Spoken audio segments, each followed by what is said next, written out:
reasonable. The water still flowing in front of me. I remember sitting in place, stone monument, effigy of towers of wood and slashes of fern through millions of shades of green. While the creeks chugged along, the falls felled vision and circumstance. The tides were breaths and blood pushing against the walls of our muscles, skin, our frames, nestled, nested. We can sit and watch the echoing of the scrapes against the land as that apparent infinity continues. I feel it now. The rumble, the roar, the press. And yet I know. What I saw was a marvel and could always move to the finite, to the nevermore, to the last stretch and the longing so deep within, so trusted, this longing, this beautiful, fantastic emptiness. Quinault in daylight, where we go to think of loss.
They demand our attention, and we enter and we wait.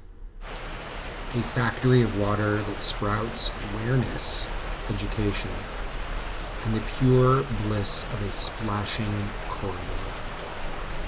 I could watch humans pass by this vision towards conservation over and over. I could watch them move along, cascade like droplets into some basin of rejection. Or perhaps they stop by, admire as a tarn, as a cache of the leftover, and move along. The conservatory, a museum of the living. More trust, more love, more responses indicative of demand, imperative, resolve.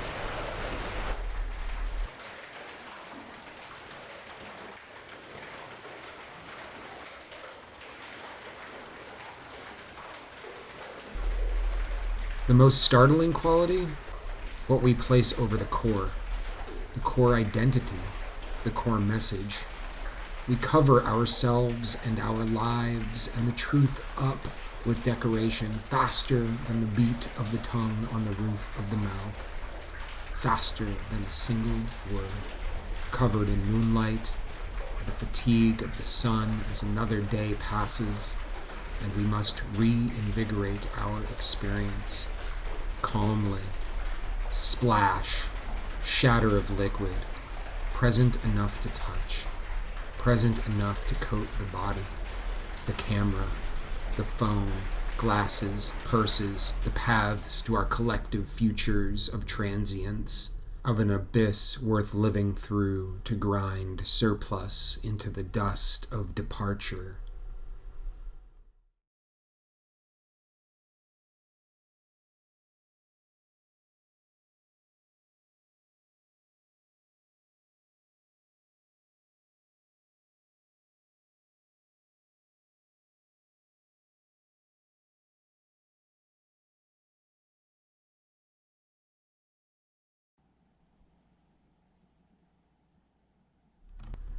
Before the marmot screamed me into electricity, I watched the flow of blue through an underwater lens.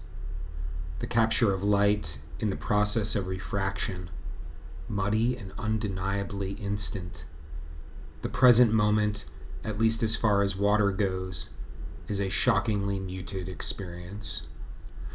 But this was the case in the upper meadow-filled basin of Royal.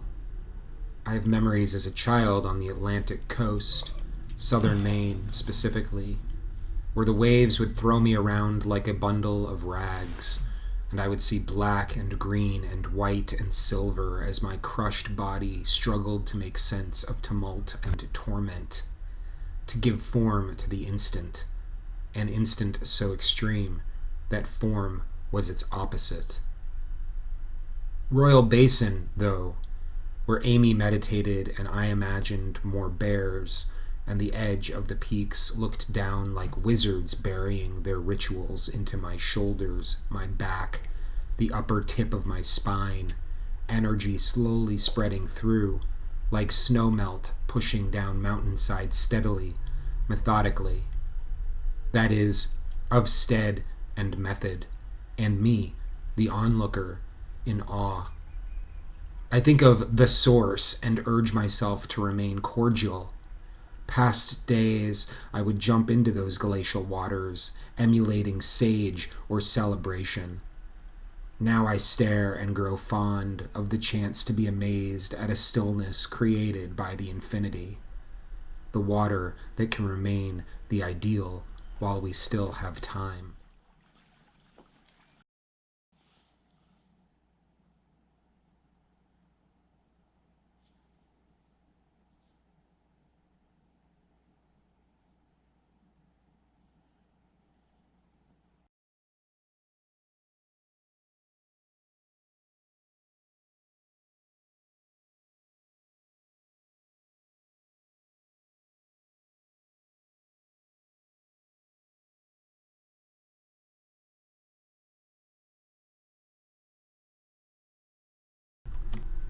Dams made of brittle, exacting concrete and metal.